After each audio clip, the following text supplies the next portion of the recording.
So here's the other story I got. Another one I got, and this one involves something that happened. Now I don't know if you remember. I believe it was, and Anthony, I got to ask you this. I don't know if this is correct, but there was a story I talked about in a town in Milam County in Texas, and it was in Caldwell, Texas, an area around there. Was it on Texas Wolfman? I'm not for sure if that's. Folks, you can go back and listen to in the archives of PRT, and you can find a lot of the stories that I'm talking about. There was a Dogman story, I believe that's where it was at. But this was kind of in that same area, and this was in an area called Milano, and it's I think it's in between Caldwell and Rockdale. And you can look on a map, whatever. But these people had some land. I think it was south of there, or maybe it was north of there. I know I can't remember exactly, but their this was the aunt and uncle.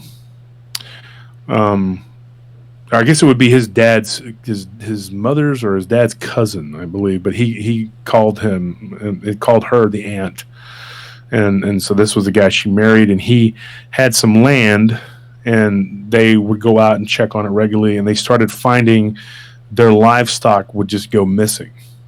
And so they thought somebody's stealing our livestock.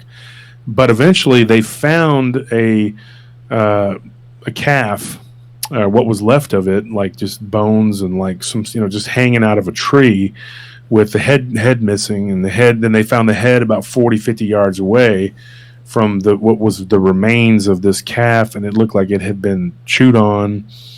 But it was up in a tree, but they didn't see any cougar prints, and they were just like, this is weird, there were no real, it was in a pasture, and it hadn't rained or anything, so there was no way to really ascertain any footprints, so they thought, this is weird. And it didn't really seem like a cougar. Now, there are cougars all over Texas, everywhere, all over Texas. Yeah, and there are wolves and there are coyotes. Don't let people lie to you and tell you there are no wolves in Texas, folks. That's bull crap. We've all seen them. They're everywhere. Mm-hmm. People will try to tell you that they don't live in Texas. That ain't true. No, of course they do. We got different kinds too. Coy wolves, red wolves, coyotes, wild hogs. And those are a constant nuisance and a menace. But so anyway, this thing was up in a tree. And so they went and tried to get it down to try to take a look at it. So they had to pull the truck up and get into the truck bed and pull the carcass down. Mm-hmm. Well, as they're getting back into the truck and getting ready to leave the pasture, and this had gone on, it'd been going on for a couple of weeks, missing livestock. And they thought, well, somebody's stealing these livestock. When you start, staking it out, it was at dusk, and it was just starting to get dark, and as they were leaving, they started hearing this like whooping noise coming from the woods, the tree line. So they kind of started driving around like, what is that? What is that? And then it stopped.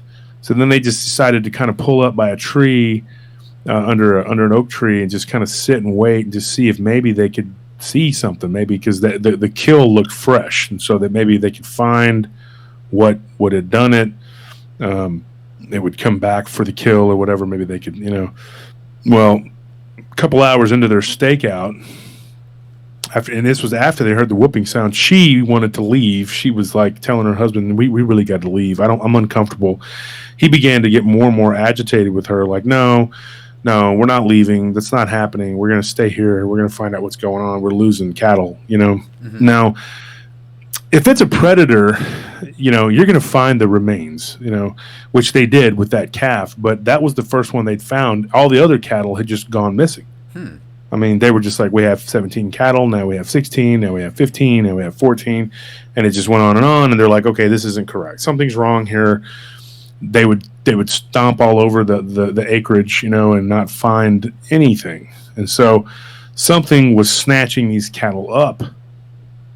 So eventually, they end up starting to get dark. Whatever, they like something hits the side of the truck, hits the side of their vehicle. Like bam! There's like a rock or something was thrown at the vehicle, and they get startled. they were almost like starting to doze off at that point, and then the husband he like gets out of the truck at first to try to look around and see, because it came from behind, and he's got his gun with him, and she's screaming at him, get back in the truck, this isn't something you want to mess with, let's get out of here. Then boom, a big rock goes flying by his head, which if it would have hit him, would have killed him. It would have killed him, yeah. And he told my friend, he goes, it would have killed me, So he gets back in the truck, and they start to drive out. And as they're driving out, a rock hits the windshield and just smashes it and cracks it all the way across, and just completely makes it to where you cannot see out of the passenger side of the windshield. And my friend's aunt, which I guess technically would be his cousin, but he called her his aunt. And I do the same thing. But anyways, he said my aunt couldn't see out of the windshield. She's screaming, basically jumping into the driver's seat and freaking out. And then another rock hits the back windshield. And I've told you this story before, Ryan. Mm-hmm. And so they're spinning their tires, driving around in circles, and every which way they turn, their headlights are illuminating these creatures. And these creatures, they said they're at least 9 feet tall.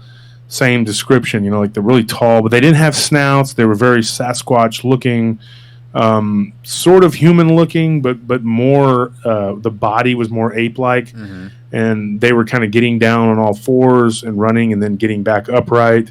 And then they were hurtling rocks, giant rocks at them.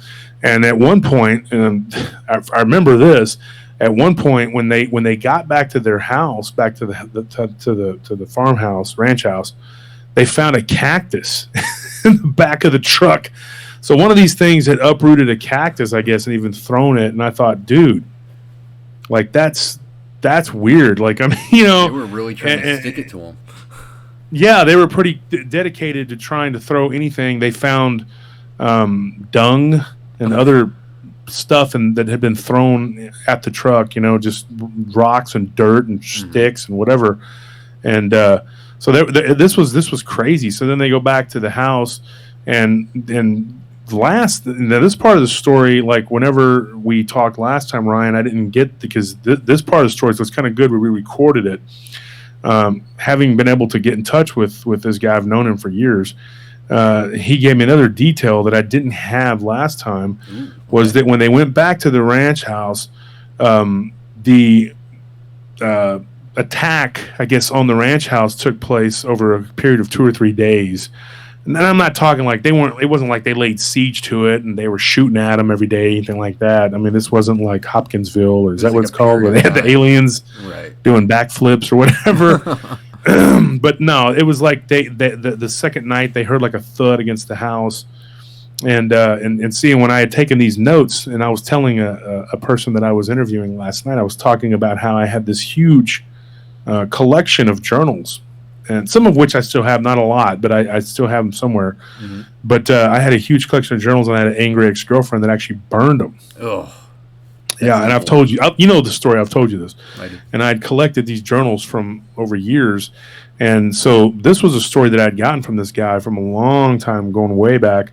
And this happened back in the early 90s or something when this took place. And it wasn't far. It's not far from where that Dogman encounter happened in that town that's close to there. Story that I had gotten out of there, but this was a distinctly different creature. It looked different. It was like a different type of creature, very Bigfoot-like. And so they heard thuds, and then a rock was hurled through a window for their ranch house, which was on a different property a few miles up the road from where their pasture was. And there was actually a homestead right there in between that pasture and their land, and they went to those neighbors, and they asked them about hey, did anything happen to you? And has anything happened? And they're like, nope, nothing's happened to us. Wow. But their younger daughter and her boyfriend had claimed that when he was outside, they were outside having a little barbecue, drinking one night, and this is out in the middle of the woods. So he went to relieve himself by the tree line, that he saw something with glowing orangey red eyes staring at him And he went back to the porch and told his girlfriend and said, "Hey, can you get me a flashlight?" She came back out and she got it. And he walked out there and he did have a firearm. And him and his buddy went out to the tree line and they saw this thing that was squatted down, looking at them. That let out a loud growl, and it made them run back to the house. And that had happened like a couple weeks before, so there was some activity going on in that stretch of several miles or whatever from the pasture where the predation was going on to their house. Like I said, there was a homestead in between there with like several acres, and they said that they had seen one of these things. Now, when you look at at where this is at, and I got a pretty good idea about where it's at, not 100%. But these things were walking in between their property, but for whatever reason, it didn't really mess with their neighbor's property. They didn't report to them anything. They had chickens and they had some goats, and nothing had gone missing from their land. So these things were after large prey. Mm-hmm. They chose that family for that one reason. The cattle. Mm-hmm. Yeah, the cattle, because the cattle were big fat heifers, and they were after those fattened up cattle, and so larger prey is going to go after larger predators are going to go after larger prey. So these things were large, and from the description that my friend gave me, that his aunt and uncle had told him that they were probably 600-700 pound creatures. Mm-hmm. Wow. That's very large animals. That's very big. If they're animals at all, but they were humanoidal, and that they did run upright, and they were chased out of there. And so that house that they were living in they were renting it, that property that they were living on, which was miles down the road, and it sat on 2 acres, but it was surrounded by acreage that belonged to other people, and it was empty. So there was, like I said, a homestead with a small little farm in between their pasture of cows and then their land. Mm-hmm. And they did own the pasture land, and they at that time were thinking about building a house on that. And I think they said it was like 10 to 12 acres, and they were going to build a house. But then they said, "Nope, we're not going to build the house." Mine real quick. Yeah, and so then they had to hire some people to go out there to get the cows. They did. They found a couple more head missing. Never did find them. I mean, never did find where they went or what could have, what was going on with that. So these things persisted, even though they knew that the people knew about it. They still came back to get more. They didn't care. Wow. They did not care. I mean, this was like, I can't remember if he said it was in the early 80s or the early 90s. Anyways, he said it was a long time ago. And so the story that he had given me, though, I think he'd given me this back in like 20 years ago. Mm-hmm. And anyways, it was somebody I had met through a mutual friend that lived in Thorndale, which is further down Highway 79. And so anyways, that whole area is just full of reports of these creatures. And I know that I'd gotten some stories out of Giddings of these reddish brown creatures, not necessarily ripping heads off of cows, but as they're, like I said, the modus operandi. But these creatures definitely had done that because that calf had been beheaded. Mm-hmm. And so these things kind of remind me of what could be what you call the Genoskwa. And so when you look at the parallels to these encounters, these stories, and you're going like the viciousness of the nature of these attacks, something being thrown through the window, and then the truck was flipped over. Whoa, okay, luckily not a truck that worked. It wasn't the truck that they drove. It was another truck that was on the property. They had left to go into town. They come back, start packing up their stuff, and the truck had been flipped over. Wow, that's a feat of strength right there. Yeah, and so they were just like, "This is ridiculous. We're out of here." And there was a hole that had been punched into the side of the wall, all the way like through the living room area or the dining room area where the wall was at. There was a hole that was punched through. So that was some details that I was given about this whole thing, and So that's a crazy story. And then when you look at like the like how violent and aggressive these things were, I'm pretty sure they would have had no qualms in killing these people and just using them as food too. Absolutely, if they were not in their vehicle, driving around in circles, like almost hitting these creatures, And they had a terrifying night, just driving around in circles for several minutes, trying to get out of there and get to the gate, and get out. And the even more terrifying thing was that the gate was closed when they got back to their property. Now, they had left the gate open on the property so that whoever was doing it could drive in if they had to. So that was open. But when they got back to their homestead, they had to get out and open the gate. And they could still hear the hooping, hollering coming from miles down the road, from these creatures. And they went back and they went to the house and they kind of just barricaded themselves in the house. They did hear hooping and hollering around their yard and around their land. The dogs, they had 3 dogs. They all went missing. Just not a good situation, So they were overly aggressive in some ways then. Well, yeah, and when they tried to talk to the sheriff's department, the sheriff's department was just like, "Oh, really? Oh, well, nothing we can do about it." They were very, nonchalant, just very, yeah. Well, sounds like you got a problem there. Hope you fix it. That's how they acted.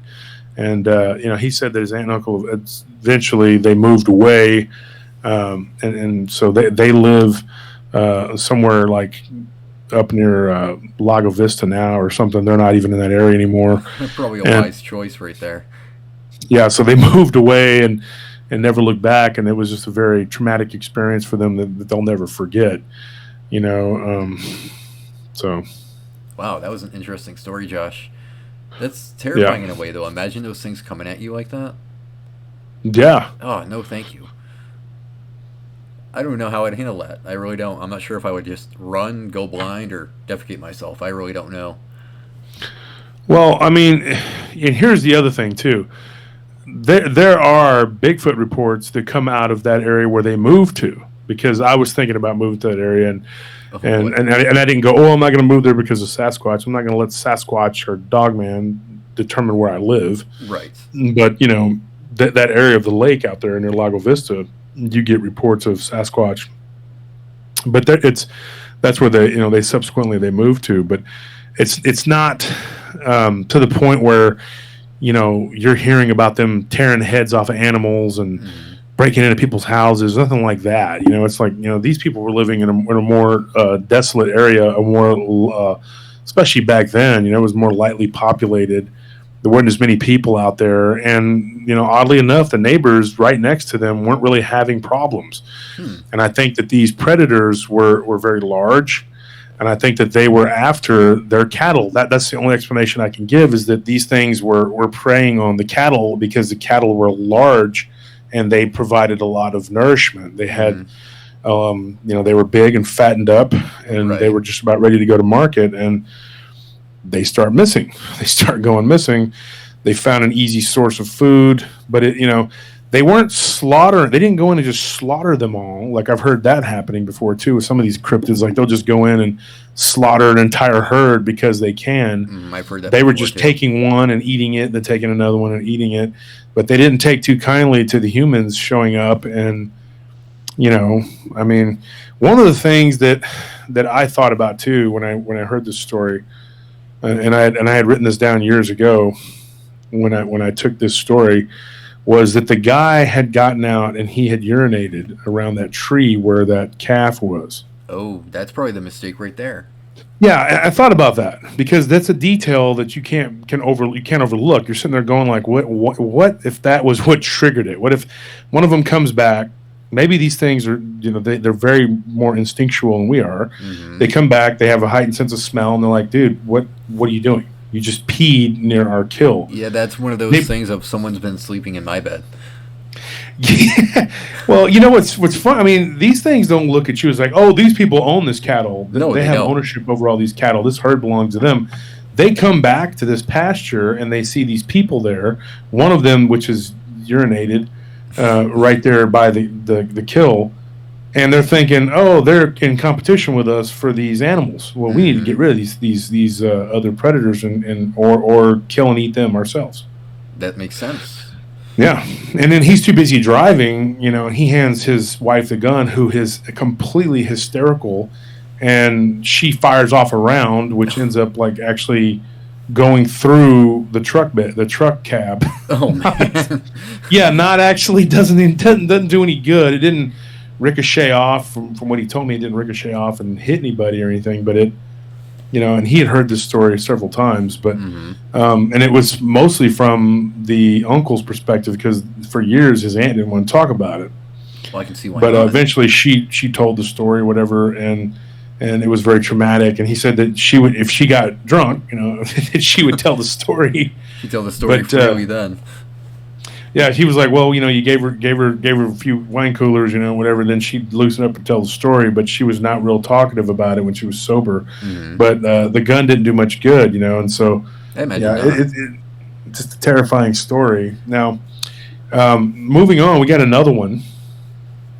I got another story I could tell you, and this one happened to a cousin. Now, when I talk about my cousins, like one of the things you got to remember, I got cousins that are from my Turner side that are my dad's, family. That my dad has half brothers and sisters, and then he's got step brothers and sisters, and then my sister, who is not my dad's real daughter. That's his stepdaughter. He adopted her when she was a baby, and then so that's his daughter on paper, but he adopted her when my mom and him got together. She was like a little bitty. And so that's the only dad she ever really knew. But my sister is actually my half sister.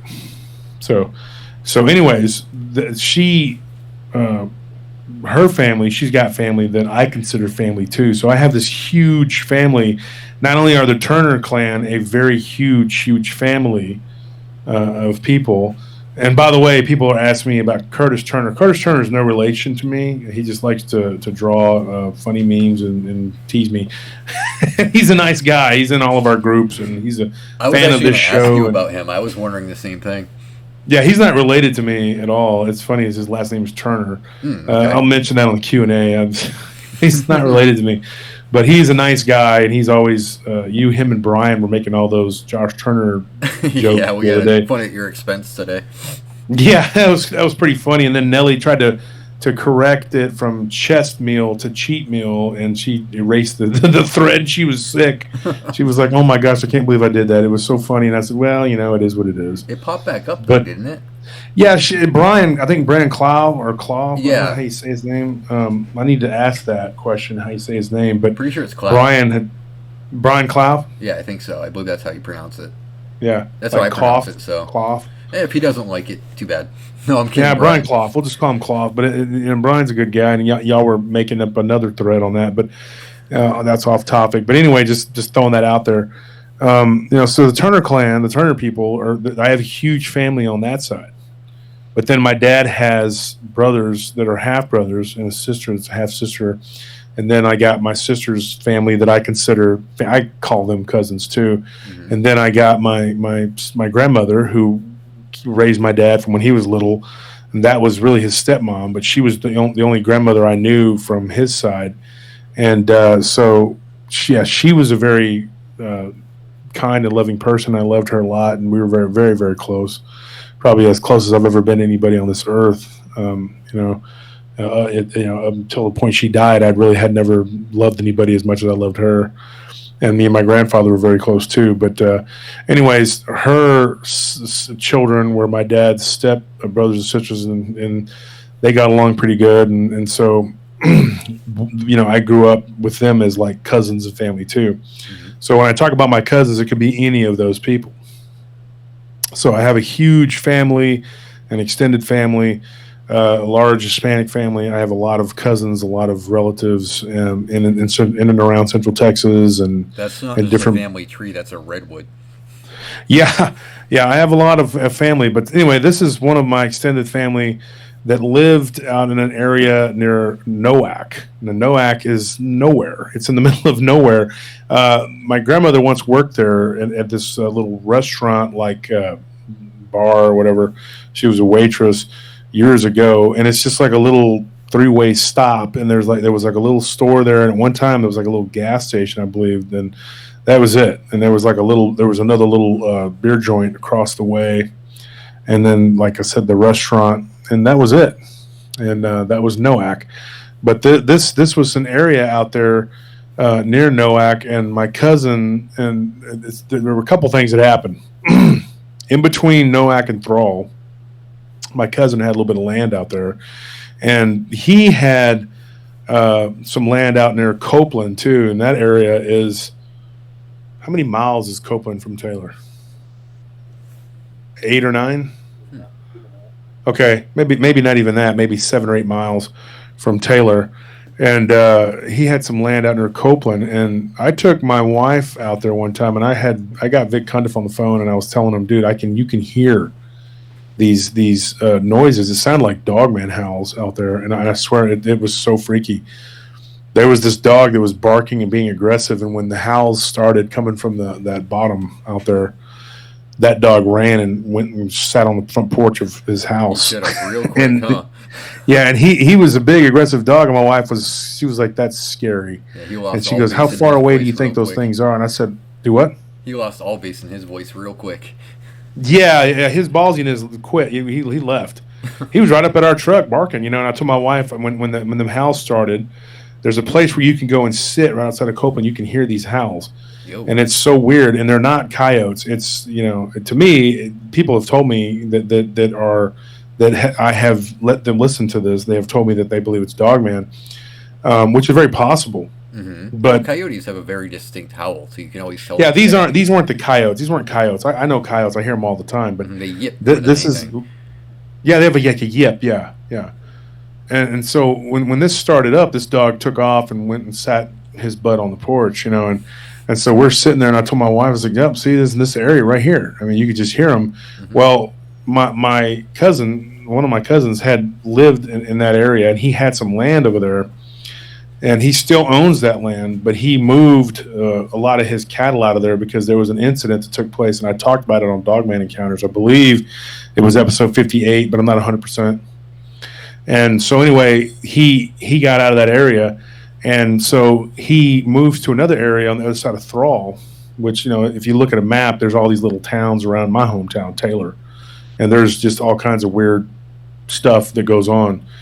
And this little town, and I believe that's like that everywhere. If you pay attention and you talk to these people see weird stuff all the time. It's not like it's rare. But people just, they put it out of their minds and they don't think about it, and that's one of the things that me and Nick Valente are going to get into when we do this 3-part story when it airs this coming Friday, from my show on PRT. We got into this. Yeah, it's we talk about how people, maybe some people can see them, some people can't, because some people's eyes have adjusted to the vibration. Oh yeah, but I could see that. Yeah, and so what ends up happening is he moves over there, and everything was fine for about a year in that new homestead where they had moved to, and it wasn't far from his grandfather's property that he used to own, and so he sold his piece of that property and then bought another piece of land, and so but everything was fine for about a year, and then one day, and I've told you this story, but this is for the listeners. His wife was opening the gate. They have like a fence that goes around the property. They have like 36 acres or something, or they did. I think they sold a little bit of it off, but so it's a little bit smaller now. But she goes through the gate. She sees this brownish, reddish colored, furred, Bigfoot-looking creature walking across their property, going right behind the carport, and she's like, "What the heck is that?" It's not something you want to see every day. No, and they had goats and sheep, and that they kept, in a pen right there by their homestead, and they had a chicken coop, of course, but then on their pasture behind the house, they had 20, 30 head of cattle there. So they had a smorgasbord. Yeah, oh yeah, it was, but nothing had happened. I mean, there was nothing going on, and then this thing shows up, and then over the next couple days, they had a sheep go missing, and then a couple days later, 2 or 3 days later, they had a a goat went missing, and they found one of the sheep. They found it just completely torn apart and partially devoured, and the head was gone. Ooh. Yeah, so back to that. Yeah, so that was weird, and so like I said, I was going to do a whole story of the whole series on this, but I mean, we came up with the show, and you were like, hey, let's do Genoskwa. Well, this is the whole head ripping thing. This is the connection I'm making to that. And so there was this animals that were being killed. And they're like, okay, so we're missing about 3 or 4 animals at this point. He goes, the cattle hadn't been touched, which makes me think that, maybe this was a lone wolf, lone predator. I don't mean like an actual wolf, but a lone wolf, like a lone killer. Because maybe with a pack of them, like what happened in Milam County, maybe they were able to gang up and take a cow down, and so this thing was like by itself. Mm-hmm. So he was just killing a goat or a sheep. And when he told me this story, because people, whenever something weird happens, I hear about it in Central Texas because they come to me because I'm the weird guy. I'm the guy. They're like, oh yeah, go to that crazy guy. That guy, he lives in Austin. Is that how you're listed in the phone book, Josh? Josh, the czar of the bizarre. Yeah, like former weird guy, current weird guy, and former bouncer. So like, yeah, go to that guy. He'll do one of 2 things. He'll either beat you up or get your story, or both. That's comforting. But I'm just kidding. So anyway, I don't fight anymore. But anyway, like this guy was telling me, he's like, I came to you because it was weird. And he had told me this story, and I had planned for a long time to go on Bigfoot Eyewitness and tell this story on a big show, and I just never got around to doing it. I've just, things happen. Mm-hmm. So then I started PRT, and then I was like, I'm eventually, like I said, I'm going to go into my Bigfoot and just start talking about all the Bigfoot encounters I had. But this is much better, and I'll tell you why. Because you are categorizing these things. Whereas I would have just told Bigfoot story after Bigfoot story and never really came up with the categorization. But the brainiac that you are, you said, hey, these are different types of Bigfoot, so let's get into that, I like to classify them a little bit more, really look at the details and be like, okay, this one's this guy and this one's that guy, and it just kind of, compartmentalize them. And not just the variants. You're not just talking about you're talking about actual names, and right. So yeah, so that's what was interesting. And I was like, you know what, I'm gonna save these for Ryan when we first you started talking about doing this was months and months ago. Mm-hmm. I mean, almost a year ago probably. Yeah, let's say so. And yeah, it was about a year ago, and you were like, hey, I'm gonna do this thing eventually with this, and you were still with that other show, which I'm not going to mention the name of it, but you were still with that other show, unfortunately. And, and so you had all these ideas, which you were not able to ever put into fruition. And we started talking, and I said, dude, come with us because we can do something with this. You have good ideas, so that's how that happened, folks. And so I saved up these stories for eventually being able to come on and tell them on Ryan's podcast. And it's just been a slow process because I've been very busy, and Ryan does live on a fixed income, and Ryan does take care of his mother who's ill. And I'm not trying to put your business out there. I'm just telling you that you're a good guy, and you have a heavy load. You take care of a lot of things, and then you still make time to try to do this because you're passionate about it. And because of that, that's why I work with you. I appreciate it, Josh. I do. Yeah, and so. What ended up happening, and then we decided, why don't we just do our own podcast? Well, you did anyway. Mm-hmm. You said I'm going to do my own podcast, and we're going to eventually. I just want to get my own thing going, and right. So you came and sat in on some sessions with PRT, and but now you have your own thing, and so here we are, and so here's what ended up happening. I find out from this guy's friend that lives near Noack. That's where this little place comes in, that he had some property out there, and he went to go check his fence line because somebody said, hey, they gave him a call and said something's hanging on the fence line over there.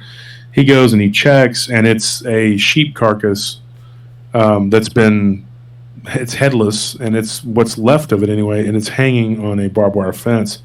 Whoa. And I believe I told you this part too. There was a woman that was a neighbor of theirs, and they were driving along the side of the road, and there was this thing just down on its hands and knees, eating what looked like a deer down in on the side of the road. And there's like these trees that grow up over this gravel road that you have to drive down this gravel road, and there's like nothing but pastures and fields and stuff.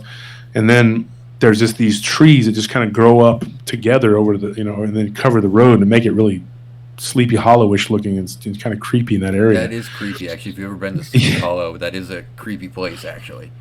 Well, and back then it was even worse. They actually went through and trimmed them a little bit, which, I was like, I drove through there and I showed my wife, and it was like, no, it's not as creepy, but still kind of creepy, And so they had trimmed these trees, but before that, it almost, you drove through this one little stretch of road, and it was almost like it was dark, And this was, I think, south of there, going toward like Lexington. And so there were lots of reports of Bigfoot, at one time in that area, but not so much recently. And this happened not that long ago. I mean, like, this was not like years and years ago. So do you think that thing moved on, or did it die off, or what do you? Well, here's what happened. I mean, this was only like a few years ago. Here's what happened. Like, after he had moved and they went to that, they saw this creature. Something had preyed on his animals a little bit, but then it stopped. But then it started up on a friend of his land, because his friend went out there and he found a sheep carcass which was torn up, which may or may not have been one of my cousin's sheep. And then they he said, hey, maybe this is so and so's animal. But he went out there and he looked, and he said he couldn't say for sure because the head was torn off and he wasn't 100%, but it could very well have been the remnants of his sheep, and that would have been like 12 miles away. Now, was the head actually torn off, or was the neck just? Oh yeah, the head was gone. There was no head. Popped right off. Okay, wow, that's. Yeah, and you remember when I told you earlier, they found a sheep's head on his property. Now, 12 miles away, they find a carcass on another guy's fence. Wow, it almost seems like a territorial marking or a warning of sorts in a way. Well, and what they found of the carcass was just basically a little bit of bone and the fur. So remnants of it then. The wool, or whatever you want to call it. Yeah. The inedible. That's all it was. Yeah, like the legs or whatever. Everything else was gone. Wow. So it just laid it on that fence, like you said, like maybe it was a marker or something, and the fact that it was just laying there on the barbed wire fence. Now, right after that, the guy whose property that sheep carcass was laid on, that fence, he started to suffer from predation. He had like 2 or 3 animals that went missing there again. And so he was like, what's going on here? I'm missing animals. And so they told the sheriff's department. The sheriff's department was like, well, there's nothing we can do. What can we do? What do you want us to do? Blah, blah, blah. Well, do your job. Try to find this creature that's doing this, whatever, or a person or persons or creatures, and then that could be anything, any coyotes, hogs, who knows. But they didn't really put any effort into it. Of course, they just, okay, well, you lost some cattle, whatever. The cattle that he lost were all calves. So they knew what they were going after then. Yeah, they went after the smaller ones. Now, you remember in the story I told you, the one that happened near Milano, those were, which would have been 30 years before, those were not calves. Those were just full-grown, full-size cows that were disappearing, So you had this little pack of them over there. Like, my theory is, like, what if this creature was from that pack? And he just kind of ended up as a male that was kind of cast out by maybe the alpha. He just wandered off into this other area and started going on a killing spree. Probably had been preying on other livestock just in the area for however long, and eventually ended up near my cousin's farm and just decided to do whatever it did. And now the description that I got from the creature was that it didn't have a snout. Okay. It wasn't a gugly looking creature like we discussed. It didn't look like a dog man. It had human like legs, and it was reddish brown fur. and we've talked about this too. Some of this isn't new to you because we're going over it again. But it was just like reddish brown fur and kind of shaggy fur that hung off of its body. The face was kind of clear, gray with like hair on it, like a man, like a person who had a bunch of hair. But there was definitely fur. It wasn't so much hair; it was like fur. It was fur. And this woman that was driving home with one of her kids from I believe baseball practice from Thrall, and they were driving home. They had like a baseball practice in the summertime or something, and they were driving home from the practice, and the kids, and I guess it was the woman and her at that time live-in boyfriend. They see this thing eating something on the side of the road, and it was a deer. Okay. And yeah, and of course I told you the story. Like, the next day when they drove back by there, there was just a deer carcass there without a head. Oh yeah, it took the head with it. Yeah, or it had tore the head off of the animal, discarded the head, and then took the carcass and went somewhere to feed. And they saw it there on the fence line through that area where the trees used to kind of overhang or whatever. There is one thing that confuses me about the head being missing, though, is there's a lot of nutrients in the head.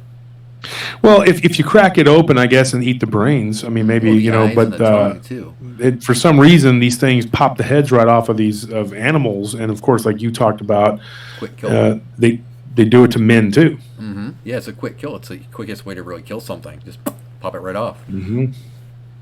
So, well, before we close out, Josh, the whole theory that the Genoskwa were wiped out, what is your take on that? Do you think they actually did wipe them out, or do you think that there was some that remained and that population just drifted into modern time? Well, I mean, obviously, if you make a connection between, and another thing too, this creature was about 8 feet tall. Oof, so I mean, that's a big creature. I mean, and it was.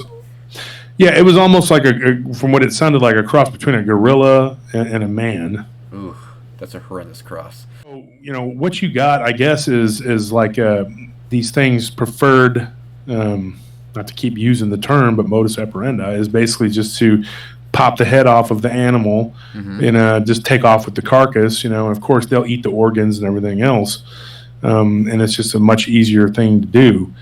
And so if removing the head and leaving the head behind was kind of like a trip out. It was the way of psyching their prey out. They saw the head from their victim, and the other prey knew, okay, that's going to be us. Yeah, well, that's very possible. Mm-hmm. You got to wonder. Yeah. I mean, they are smart. They did show intellect, so anything's possible with these guys. Yeah, and just like as when they were raiding, and they were taking children and livestock and whatever.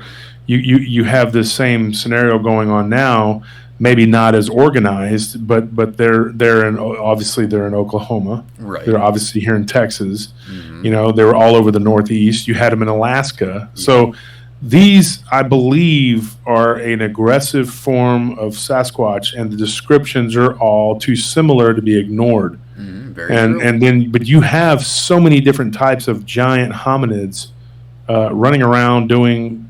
Who knows what? It's a huge rabbit hole. Once you start getting into the giant hominids, it's a really, really long, deep rabbit hole. Yeah, absolutely. And so what ended up happening with this guy though? He ended up losing three head of cattle, which were all calves, and then it stopped.